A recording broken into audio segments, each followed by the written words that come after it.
Hi, and welcome to Viewmaster Travels. My name's Dave, and I collect these vintage Viewmaster reels. Each of these reels is like a 3D virtual reality time machine to a place you just can't see anymore. I started to wonder what it would be like to visit these places and see what's there now, so each video I do is based on a different Viewmaster reel from my collection. We were on our trip along Route 66 from Chicago to LA and thought it would be fun to spend a couple days in Santa Fe, since we'd never been. Checking the Viewmaster database, we had the reel. It's number 281. There's no date, but it's likely from the late 40s. There's 7 pictures on the reel, but one is of Indian Joe, and I figured he'd be a bit hard to find 80 years later, so we'll skip that one, leaving 6 locations to find.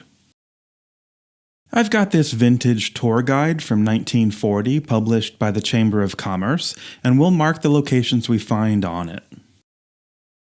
Santa Fe is here in the Rio Grande Valley, and it's very much a gateway to the West. People have lived in the area for more than 11,000 years, living in the cliffs and valleys of the volcanic canyons in the area. The city itself has had people in it since at least the year 900, since relics from hunter-gatherer groups and very simple farming communities have been found in what is now the downtown Plaza area.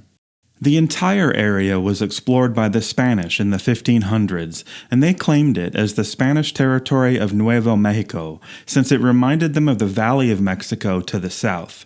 They made Santa Fe the capital city of their new territory in 1610. When Mexico gained their independence from Spain in 1821, the city remained the capital of the province, and when Mexico lost the area to the U.S. in 1848, Santa Fe remained the capital of the new U.S. territory. That makes Santa Fe the oldest capital city in the U.S., and the only one that was capital of 3 different countries. Here's the first place we're trying to find: Palace of the Governors.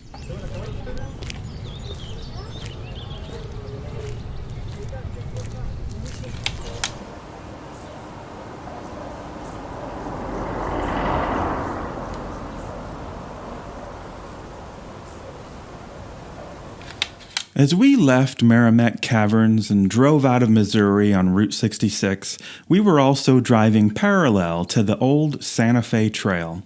The Santa Fe Trail was the way you'd get to Mexico and the West in your prairie schooner, basically becoming a superhighway of the 1800s. As the name suggests, it led right into Santa Fe, so we switched to the original 1926 alignment of Route 66 and joined the old Santa Fe Trail through the mountains and into town. The trail ended at the City Plaza and the Palace of the Governors. This building is the oldest surviving European-built structure in the U.S., built when the city became a Spanish capital in 1610. As you'd expect, the building's got a lot of history. Here it is on the oldest known map of Santa Fe from 1766, and here on a bird's eye map from 1882. Santa Fe was originally designed by the Spanish in a regulated and standard way, with a central plaza surrounded originally by the governor's palace, the military barracks, and the church. It was originally on the road south to Mexico City, the Camino Real de Ardentro, part of Spain's ancient interstate highway system.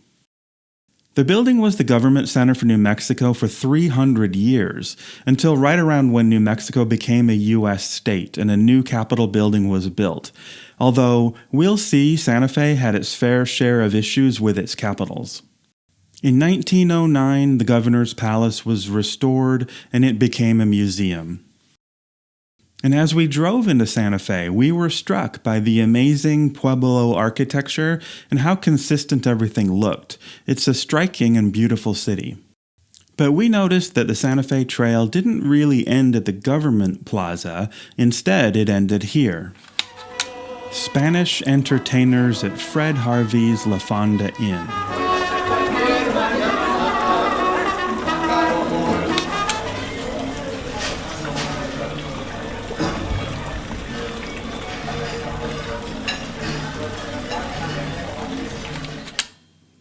Of course, the long traveler's trail would end at an inn, and there's been an inn on this corner of the plaza since 1609. Here, on the bird's eye map, it's the Exchange Hotel. Today, it's the Fonda Inn, and when the Viewmaster picture was taken, it was one of the famous Harvey houses, which were a chain of restaurants and hotels that followed the railroads in the western U.S. The new railroads coming to the west would have a profound impact on Santa Fe. In the mid-1800s, a railroad was chartered to head west and serve Santa Fe, to replace the Santa Fe Trail. Ironically, the line, named for Santa Fe, replacing the Santa Fe Trail, and meaning to take you to Santa Fe, didn't go to Santa Fe. As the line went in, engineers realized that it would be too difficult to reach the capital city, so the line ran slightly south to Lamy instead. This was disastrous for the city, and the population immediately started to decline as everyone started to travel by train and not prairie schooner. By the time New Mexico became a U.S. state in 1912, the situation was desperate. Santa Fe's population had dropped to only 5,000 people. Community leaders needed to draw people back to Santa Fe and felt tourism was the solution. And as we saw in both Chicago and St. Louis, they used the popular City Beautiful ideology as their guide. However, in this case, they included historic preservation in their plan to preserve its character as the most ancient city of America, and called for the use of local architectural techniques as well as preserving existing structures. This design became known as the Santa Fe style, and this is why we found the city so striking. The old Exchange Hotel had a disastrous fire and eventually was demolished in 1919. It was eventually replaced by the current Fonda Inn, and the new building followed the new architecture rules, and it's been a striking example of the Santa Fe style ever since.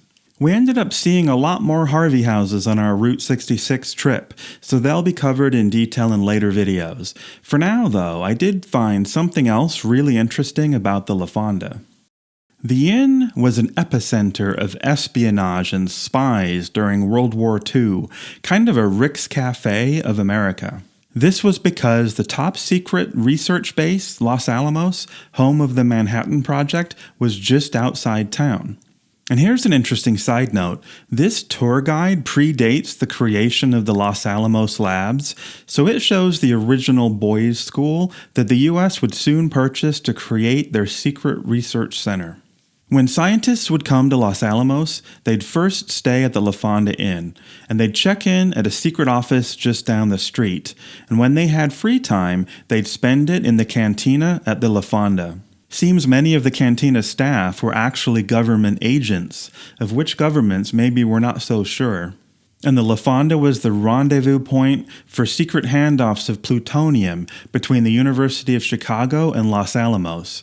And it was used to systematically spread disinformation as the scientists' wives were asked to talk to reporters there and convince them that they were building some kind of electromagnetic gun and not the atom bomb. The inn is a beautiful and popular iconic location in Santa Fe. It's nestled right in the middle of the historic Old Town, and our next location was right outside. A street in the old section.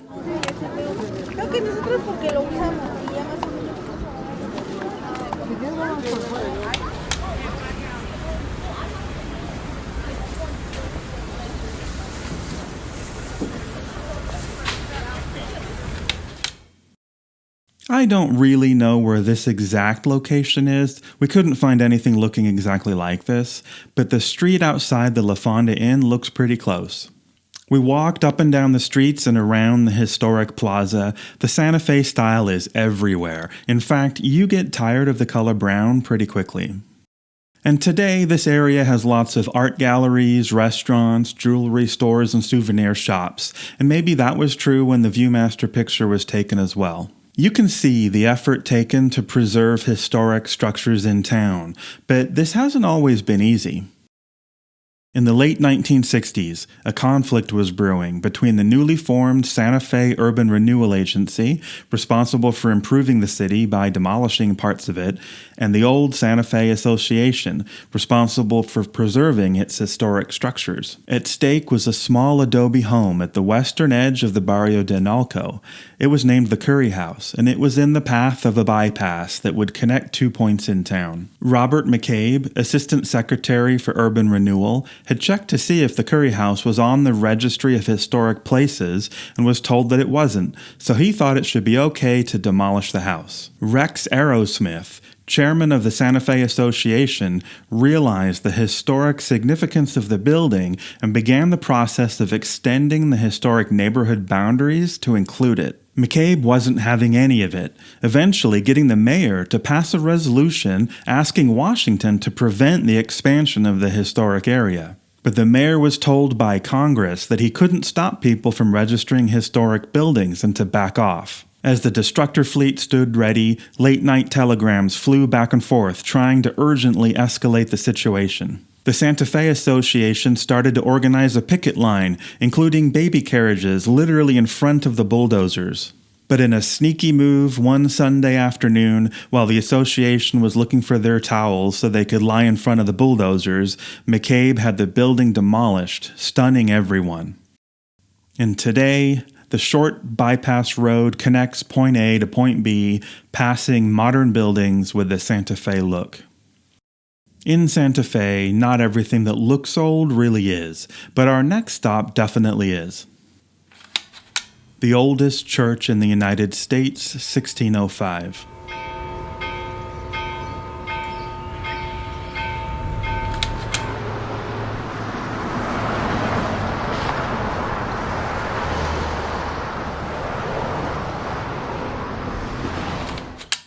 Not in contention for historic preservation is the eastern end of the Barrio de Ardentro, one of the oldest residential neighborhoods of European origin in the United States. You can see these structures north of the river were built by the Spanish, but these buildings south of the river were the homes of the indigenous working-class people, so the Spanish built a church there to civilize them in 1610. The church is easy to find since it's a major tourist attraction in town. It's the oldest church in the U.S., if you ignore Puerto Rico. Here it is on the 1766 map, which also shows the houses of the historic neighborhood. Inside, it's small and old. Everything looks ancient and handcrafted. There's definitely an air of reverence here for its history and religious significance. One thing rings out as an oddity, though, this bell, marked 1356. It seems strange that a church would contain a bell that was almost 300 years older than itself. Turns out the bell comes with quite the controversy. Already laying claim to the oldest church in the U.S., they seem to have wanted to claim the oldest bell in the U.S. as well. Postcards and newspaper clippings tell the story of the bell, claiming that it was cast in 1356 and brought to Santa Fe from Spain in 1712, sitting around somewhere until put in the church in 1848. Later stories claim the bell was brought to Mexico in 1492, purchased in 1812, brought to Santa Fe by ox cart, and installed in the church in 1857. In the early 20th century, archaeologists took an interest in these claims. Why would an 800-pound bell be brought across the ocean, then hauled by ox cart for 1,400 miles, when a bell could be cast locally? Local attorney Benjamin Reed decided to look into the issue and published a request in the newspapers looking for anyone who was alive who remembered anything about the bell. He found a local retired school teacher, Clement Ortiz, who lived in Santa Fe his entire life. He was now 85 years old and remembered the bell being cast and raised into the church. Reed thought that the date of 1356 on the bell was just a casting error, and the 3 was actually an 8, dating the bell to the year before it was put in the church. Looking into this bell controversy makes me realize just how unreliable the facts found in newspapers and postcards really are, and how difficult it is to separate their claims from the truth. And this is definitely true of our next stop. The oldest house in the United States.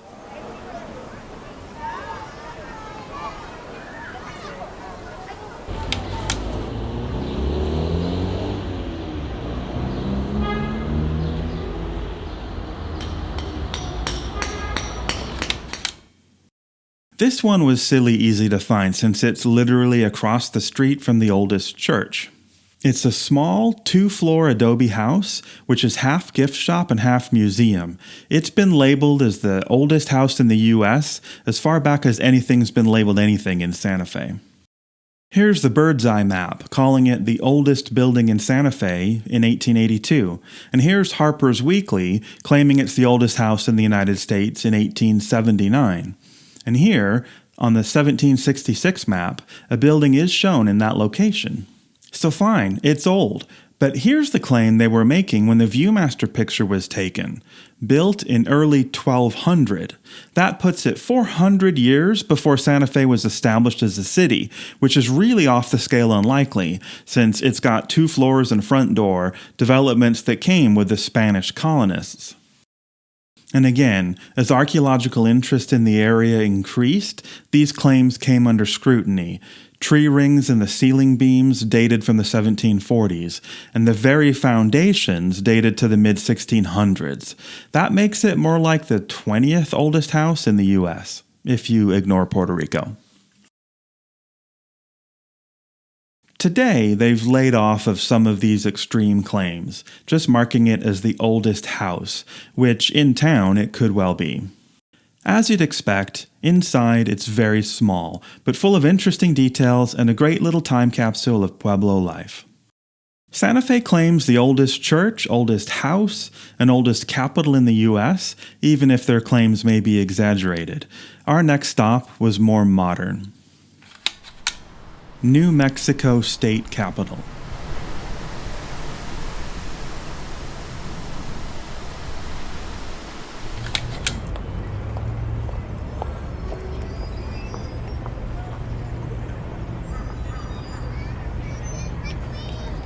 So here's where I really need to do a bit more research before we start hiking around these cities. The state capitol building was easy to find. Here it is. But it looks nothing like what's in the Viewmaster picture. Turns out the state capitol is the Round House, the only round capitol building in the U.S., and it was built in 1966, well after the Viewmaster picture was taken. We wandered around Santa Fe with Wikipedia in hand, looking for whatever building was the Capitol in the late 40s. We found that Santa Fe had quite a history with Capitol buildings, the Governor's Palace being the first, lasting for hundreds of years. The replacement for the palace was started in 1850, but by 1855 the money'd run out and construction stopped. This building was basically abandoned for years, but was finally completed as a courthouse in 1889. In 1886, another replacement building was completed, although 6 years later the building burned down, and it didn't seem to make much news either. Turns out the city didn't have any insurance on the building and lost $250,000. 15 years later, the Capitol we were looking for was built. But the city was so short on money at the time that the new building was constructed out of remnants of the prior one and using unpaid convict labor. Then, in the 50s, people decided the building didn't fit the Santa Fe style and looked out of place, so a new capitol was built. The earlier building, the one that the Viewmaster photographer had seen, had the large dome removed and many other modifications made, but does still exist, and now it's the Baton Memorial Building. Luckily, once we found it, it was just a little walk from the current Capitol, but really nothing of the original seems to remain. So, Santa Fe has had 5 different capitals, probably the most in the U.S. And that's it for our tour. We found Santa Fe in New Mexico to be a beautiful area with a lot more to do than we knew. The decision to create a particular style for the city really makes the area unique. It's one of the few cities we've been to that feels like you're being transported to a very different place when you arrive, and it's a city we definitely want to revisit. That's it for this episode. Thanks for watching.